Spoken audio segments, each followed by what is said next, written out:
ನಿನ್ನೆ ಪ್ರಧಾನಿಗಳ ಭಾಷಣ ನೋಡಿದರೆ ಯಾವ ಘನತೆ ಗೌರವ ಇರಬೇಕು ಅದು ಇರಲಿಲ್ಲ. ಪದೇ ಪದೇ ಕಾಂಗ್ರೆಸ್, ಡಿಎಂಕೆ, ಟಿಎಂಸಿ ಪಕ್ಷಗಳ ವಿರೋಧ ಮಾತನಾಡುತ್ತಿದ್ದರು. ತರಾತುರಿಯಲ್ಲಿ ಮಸೂದೆ ಮಂಡನೆ ಮಾಡಿದ್ರು. ಅವರು ಆಲ್ ಪಾರ್ಟಿ ಮೀಟಿಂಗ್ ಕರೆಯಬೇಕಿತ್ತು. ಅದರ ಬಗ್ಗೆ ಸಾಧಕ ಬಾಧಕ ಬಗ್ಗೆ ಚರ್ಚೆ ಮಾಡಬೇಕಿತ್ತು ಎಂದು ಸಚಿವ ಎಂ.ಬಿ. ಪಾಟೀಲ್ ಹೇಳಿದರು. ವಿಜಯಪುರ ಜಿಲ್ಲೆಯ ನಂದ್ಯಾಳ ಗ್ರಾಮದಲ್ಲಿ ಸುದ್ದಿಗಾರರೊಂದಿಗೆ ಮಾತನಾಡಿದ ಅವರು, ಹಾಗಾದ್ರೆ ದಕ್ಷಿಣ ಭಾರತದ ರಾಜ್ಯಗಳು ನಿರ್ಲಕ್ಷ್ಯಕ್ಕೆ ಒಳಗಾಗುತ್ತಿದ್ದವು. ನಾವೆಲ್ಲರೂ ಅತಿ ಹೆಚ್ಚು ಜಿಡಿಪಿ ಕೊಡುಗೆ ಕೊಟ್ಟಿದ್ದೇವೆ.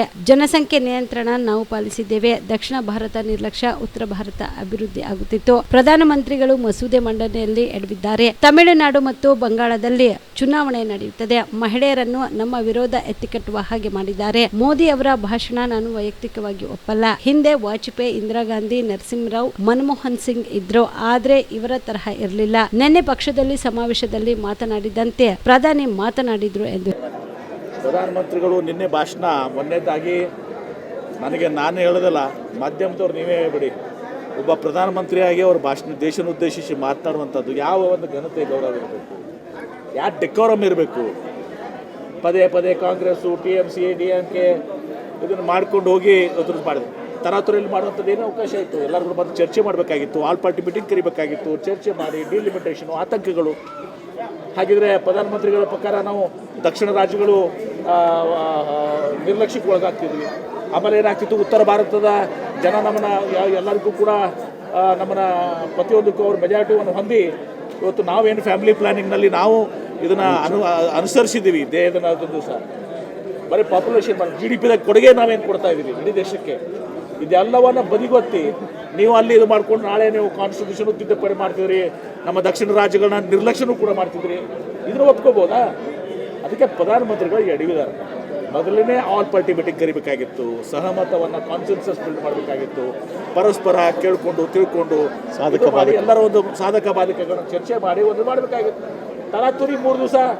ಅದು ವೆಸ್ಟ್ ಬೆಂಗಾಲ್ ಎಲೆಕ್ಷನ್ ನಡೀತಾ ಇದೆ, ತಮಿಳುನಾಡದಲ್ಲಿ ಎಲೆಕ್ಷನ್ ನಡೀತಾ ಇದೆ. ಇದು ಮಾಡಿದ್ದೇ ಮೋಸ್ಟ್ಲಿ ತಮಿಳುನಾಡು, ವೆಸ್ಟ್ ಬೆಂಗಾಲ್ ಎಲೆಕ್ಷನ್ ಅಂತ ಅನಿಸ್ತದೆ ನಮಗೆ. ಆ ಮಹಿಳೆಯರನ್ನ ಬಡ್ಕಾಯಿಸ್ಬೇಕು ಅನ್ನೋ ದೃಷ್ಟಿಯಿಂದ ಇದು ಪದ್ಧತಿ ಅಲ್ಲ. ಮತ್ತು ನಿನ್ನೆ ಮಾತಾಡಿದ್ದು ಅಂದರು ನನಗೆ ವೈಯಕ್ತಿಕವಾಗಿ ನಾನು ಹೇಳ್ತೇನೆ, ಬಹುಶಃ ಯಾರೂ ಕೂಡ ಒಪ್ಪಲಾರ್ದಂಥದ್ದು ಅವ್ರು ಭಾಷಣ ಮಾಡುವಂಥದ್ದು. ಆ ಸ್ಟೇಟ್ಸ್ಮನ್ ಏನಿತ್ತು, ವಾಜಪೇಯಿ ಅವರಿದ್ದರು, ಇಂದಿರಾ ಗಾಂಧಿ ಇದ್ರು, ರಾಜೀವ್ ಗಾಂಧಿ ಇದ್ರು, ನರಸಿಂಹರಾವ್ ಇದ್ದರು, ಮನಮೋಹನ್ ಸಿಂಗ್ ಅವರಿದ್ದರು. ಇವರು ಅದನ್ನು ಪೊಲಿಟಿಕಲ್ ಟೂರ್ ಥರ ಒಂದು ಪಕ್ಷದ ಸಮಾವೇಶನ ಮಾತಾಡ್ತಾರಲ್ಲ, ಆ ಥರ ಮಾತಾಡಿದ್ರು ದೇಶವನ್ನು ಉದ್ದೇಶಿಸಿ. ಒಬ್ಬ ಪ್ರಧಾನಮಂತ್ರಿಗಳು ಆ ಡೆಕೋರಮನ್ನು ಕಾಯ್ಕೋಬೇಕಾಗಿದೆ. ಕಾನ್ಶಿಯನ್ಸಸ್ ಬಿಲ್ಡಿಂಗ್ ಮಾಡಲಾರ್ದೆ, ದಕ್ಷಿಣ ರಾಜ್ಯಗಳನ್ನು ನಿರ್ಲಕ್ಷ್ಯ ಮಾಡಲಾರ್ದೆ, ದಕ್ಷಿಣ ರಾಜ್ಯಗಳಿಗೆ ಬಾಧಕ ಆಗಬಾರ್ದು. ಯಾಕೆ ನಾವು ಪಾಪ್ಯುಲೇಷನ್ ಕಂಟ್ರೋಲ್ನಲ್ಲಿ ನಾವು ಭಾಗವಹಿಸಿದ್ದೀವಿ. GDP ಗ್ರೋತ್ನಲ್ಲಿ ಒಂದು ವರ್ಷ ನಾವು ಇದು ಮಾಡಿದ್ದೀವಿ. ಹಣಕಾಸಿನ ಶಿಸ್ತನ್ನು ಇದು ಮಾಡಿದ್ದೀವಿ. ದೇಶಕ್ಕೆ ಕೊಡುಗೆಯನ್ನು ನಾವು ಕೊಟ್ಟಿದ್ದೀವಿ. ನಮಗೆ ನಿರ್ಲಕ್ಷ್ಯ ಮಾಡಿ ಇವತ್ತು ದಿವಸ ನೀವು ಇದು ಮಾಡೋದಾದರೆ ಅದು ಸರಿಯಾಗೋದಿಲ್ಲ. ಇದು ಕಾನ್ಶಿಯನ್ಸಸ್ ಬಿಲ್ಡ್ ಮಾಡಲಾರ್ದಕ್ಕೆ ಇವತ್ತು ದಿವಸ ತಮ್ಮ ಒಂದು ಸರ್ವಾಧಿಕಾರ ಧೋರಣೆ ಏನು ಮಾಡಿದ್ರಲ್ಲ ಇವರು, ಆ ಧೋರಣೆಯಿಂದ ಅವರು ಸೋಲನ್ನು ಅನುಭವಿಸ್ಬೇಕಾಗುತ್ತೆ. ಸುಮ್ಮನೆ ಇದೆ ಈ ಥರ ಮಾಡಿ ಮಹಿಳಾ ವಿರೋಧಿ ಬಿಂಬಿಸುವಂಥದ್ದು ಯಾರಿಗೆ ಗೊತ್ತಾಗಲ್ಲ ಜನಕ್ಕೆ. ಅಂದರೆ ಕಾಂಗ್ರೆಸ್ಗೆ ನಾಳೆ ಇದನ್ನು ಬಿಟ್ಟಿದ್ದು ಒಂದು ದಕ್ಷಿಣ ರಾಜ್ಯದ ವಿರೋಧಿ ಆಗಬೇಕಾಗಿಲ್ಲ. GDP ಕೊಡುಗೆ ಕೊಡೋರು ಯಾರು? ನಾವು. ಡಿಸಿಪ್ಲಿನ್ ತಂದವ್ರು ಯಾರು? ಫ್ಯಾಮಿಲಿ ಪ್ಲಾನಿಂಗು ನಾವು. ಮತ್ತು ಬರೀ ಕೇವಲ ಜನಸಂಖ್ಯೆ ಆಧಾರ ಮೇಲೆ ನೀವು ಹೊಡ್ಕೊಂಡು ಹೋಗಿ ನಾಳೆ ನೀವು ಉತ್ತರ ಭಾರತ ನೀವು ಮೆಜಾರಿಟಿ ಮಾಡಿಕೊಂಡು ನಮ್ಮ ದಕ್ಷಿಣ ರಾಜ್ಯಗಳನ್ನ ಎಲ್ಲನೂ ಕೂಡ ಇವ್ರನ್ನ ನಿರ್ಲಕ್ಷ್ಯ ಮಾಡಿದರೆ ನಮಗೆ ಅನ್ಯಾಯ ಮಾಡಿ ನಡೀತಿತ್ತು. ಅದು ಆಗೋದಿಲ್ಲ. ಅದು ಸರ್, ರಾಜಣ್ಣವರು CM ಅವರು ಅಸಹಾಯಕರಾಗಿದ್ದಾರೆ. ನಮ್ಮ CM ಅವರು ಬೆಂಬಲಿಗರನ್ನೆಲ್ಲ ಒಂದು ಕಡೆ ಎಲ್ಲೋ ಹಿನ್ನಡೆ ಅನುಭವಿಸ್ತಾ ಇದ್ದಾರೆ. ನಮ್ಮ CM ಅವರು ಯಾವ ಕಾರಣಕ್ಕೂ ದುರ್ಬಲ ಆಗೋದಿಲ್ಲ. ನಮ್ಮ CM ಅವರು ಭಾಳ ಗಟ್ಟಿ ಮನುಷ್ಯ, ನಿಮಗೂ ಗೊತ್ತಿದೆ. ಎಲ್ಲ ರೀತಿಯ ಭಾಳ ಗಟ್ಟಿಯಾಗಿದ್ದಾರೆ. ಕೆಲವೊಂದು ವಿಚಾರಗಳಲ್ಲಿ ಪಕ್ಷದ ಶಿಸ್ತಿರ್ತದೆ. ಪಕ್ಷದ ಶಿಸ್ತುನಿಂದ ಕಾಪಾಡುವಂಥ ದೃಷ್ಟಿಯಲ್ಲಿ ಉತ್ತಮ ನಿರ್ಣಯಗಳನ್ನು ಕೈಗೊಳ್ಳಬೇಕಾಗ್ತದೆ. ಆದರೆ ಇದೆಲ್ಲವೂ ಕೂಡ ಸರಿ ಹೋಗ್ತದೆ.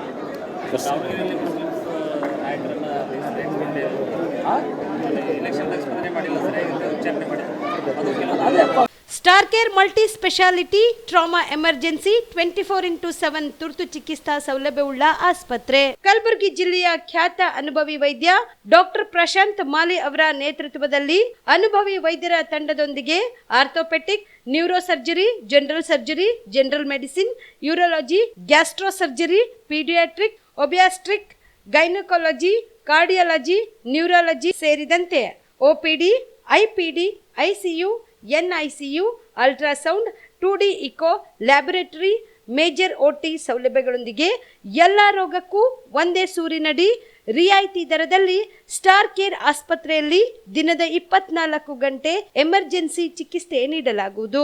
ಹೆಚ್ಚಿನ ಮಾಹಿತಿಗಾಗಿ ಸಂಪರ್ಕಿಸಿ ಸ್ಟಾರ್ ಕೇರ್ ಮಲ್ಟಿ ಸ್ಪೆಷಾಲಿಟಿ ಆಸ್ಪತ್ರೆ, ಸ್ವಾಭಿಮಾನಿ ಸ್ವದೇಶಿ ಕೇಂದ್ರದ ಮುಂಭಾಗ, ಗುಬ್ಬಿ ಕಾಲನಿ, ಕಲಬುರಗಿ. ಮೊಬೈಲ್ ನಂಬರ್ 9066906614 ಅಥವಾ 8472360239.